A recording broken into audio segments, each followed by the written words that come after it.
Welcome नाज़रीन, minute minute के साथ कमरज़मान भट्टी आपकी खिदमत में हाज़िर है। मशरक़ वस्ता में जो इस वक्त ताज़ा तरीन सूरत हाल है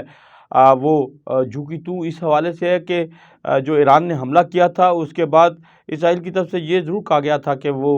इसका जवाबी हमला जो है वो करेंगे और टाइम का जो है वो तयन वो खुद करेंगे। लेकिन अब जिस तरह की डेवलपमेंट्स हो रही हैं उसमें लग ये रहा है, और कल भी मैंने ये कहा था कि इसराइल ग़ालिबन ईरान के ऊपर हमला करने की गलती नहीं करेगा, और उसकी वजह मैंने बता दी की थी कि ईरान जो है बहरहाल एक बड़ी फ़ौजी क़ुव्वत है, उसको अंडर एस्टिमेट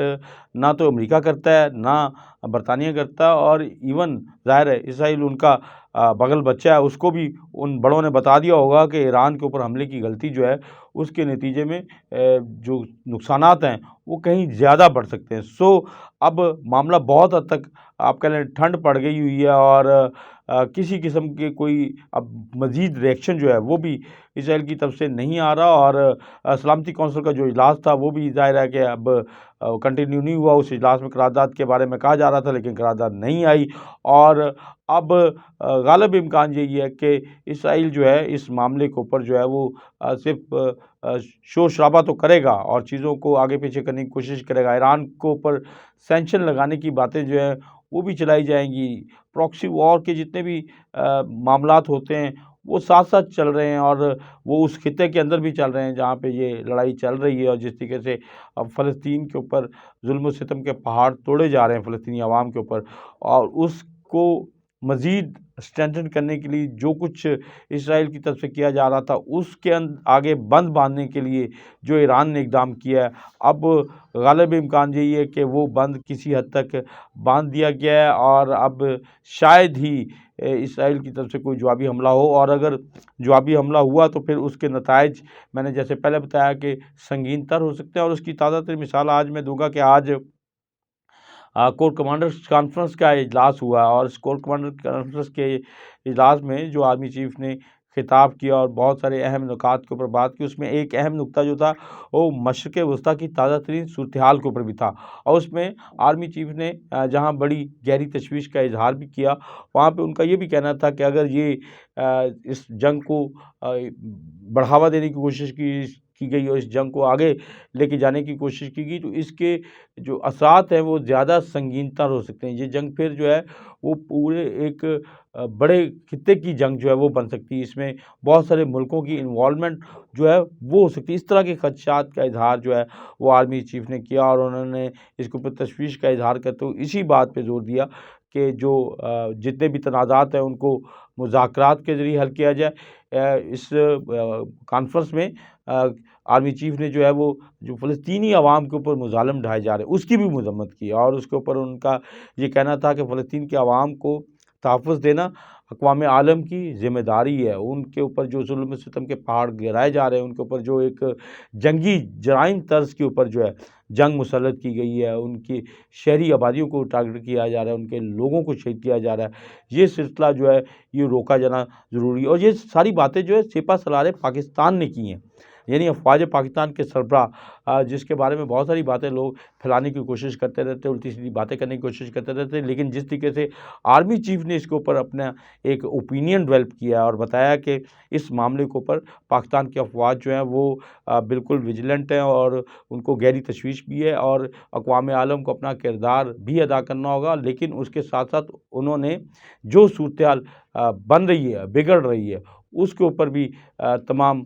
बड़ा भरपूर रद्द-ए-अमल दिया है, और अक़वाम मुत्तहिदा को, अक़वाम आलम को कहा है कि वो इस पीस प्रोसेस को आगे ले जाने के लिए अपना किरदार जो है अदा करें। अदरवाइज़ जो है मसाइल जो हैं वो बढ़ सकते हैं। और कोर कमांडर कॉन्फ्रेंस के अहम मामलात में जो थे वो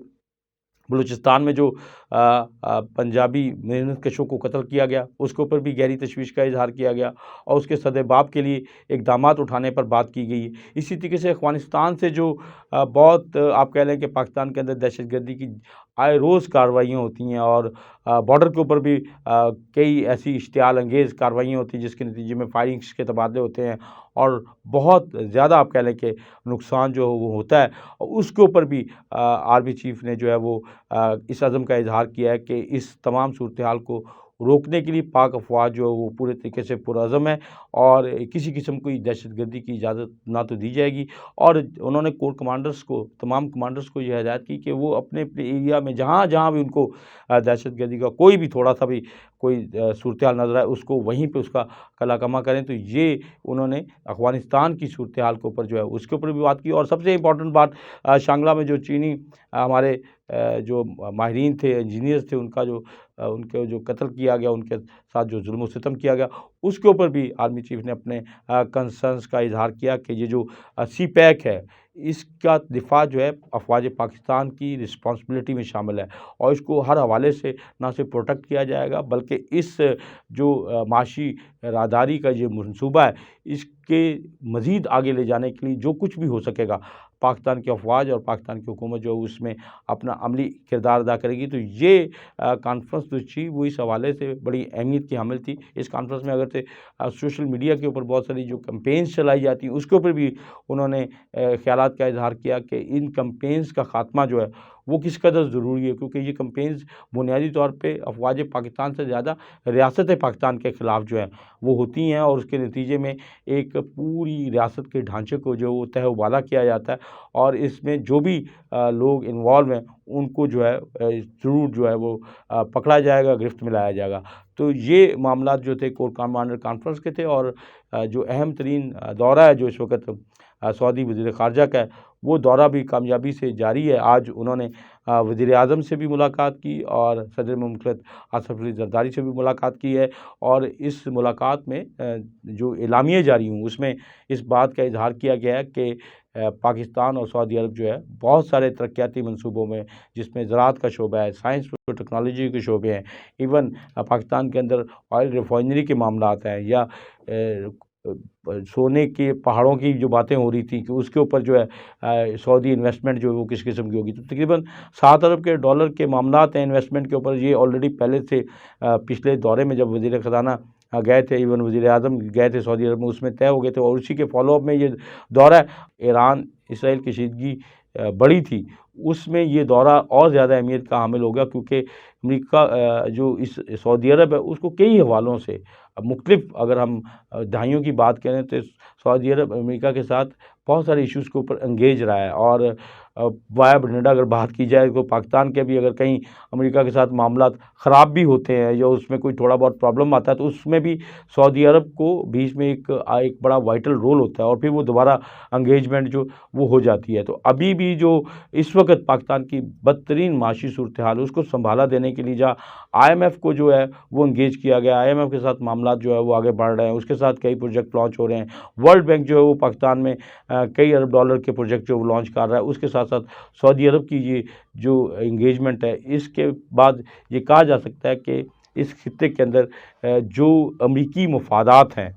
जो भी उनके मफादात हैं, चाहे वो पाकिस्तान के अंदर अफ़गानिस्तान के ख़िलाफ़ किसी किस्म की सूरत हाल और अफ़गानिस्तान की तरफ से पाकिस्तान के अंदर किसी किस्म की सूरत हाल में जो है वो पाकिस्तान को स्ट्रेंथन करना, पाकिस्तान के दिफाई निज़ाम को मजबूत करना, पाकिस्तान की मईशत को मजबूत करना, ये सारे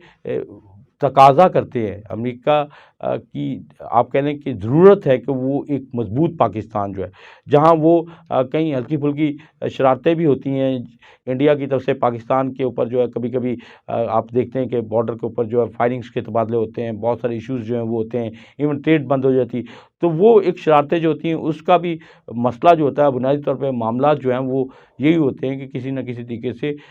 जितने जिस मुल्क के जहाँ-जहाँ मफादात उसको प्रोटेक्ट किया जाए। लेकिन अब पाकिस्तान जो है इस तमाम मामले में थोड़ा फ्रंट फुट पे खेल रहा है, बैक फुट की बजाय, और उस फ्रंट फुट पे पाकिस्तान ईरान के साथ भी अपनी एंगेजमेंट भरपूर अंदाज में शो कर रहा है और पाक ईरान गैस लाइन प्रोजेक्ट जो है वो आप कह लें कि अब थोड़े दिनों में उसका अगला प्रोसेस जो शुरू होगा क्योंकि पाइप पहुंची हुई पाकिस्तान में। अब बहुत सारे लोग कह रहे हैं कि शायद ये पाइपलाइन पाकिस्तान नहीं आएगी, लेकिन इस वक्त की जो पोजीशन है उसमें गालिब इम्कान ये है, मेरी अपनी इत्तला यही है कि पाकिस्तान इस गैस लाइन प्रोजेक्ट को जो है अपने मुल्क के अंदर लेके आएगा और उसकी बुनियादी वजह ये है कि गैस का जो क्राइसिस है, एनर्जी क्राइसिस जो है, इस क्राइसिस को हम डील नहीं कर सकते और इस क्राइसिस को डील करने के लिए ये प्रोजेक्ट बहुत ज़रूरी है। तो जो चीज़ें आ रही हैं वो बहरहाल एक माशी बेहतरी की तरफ पाकिस्तान जा रहा है और एक जो सियासी इस्तेहकाम बढ़ेगा और उसके साथ साथ पाकिस्तान के अंदर जो है ये जो कौमी सलामती के मामलात हैं, ये जैसे जैसे प्रोटेक्ट होते जाएंगे वैसे वैसे सूरत हाल बेहतर होती जाएगी। अगली सूरत हाल के बारे में भी आपको बहुत सारी चीज़ें जो अपडेट देते रहेंगे। फिलहाल इजाज़त दीजिए। अल्लाह हाफिज़।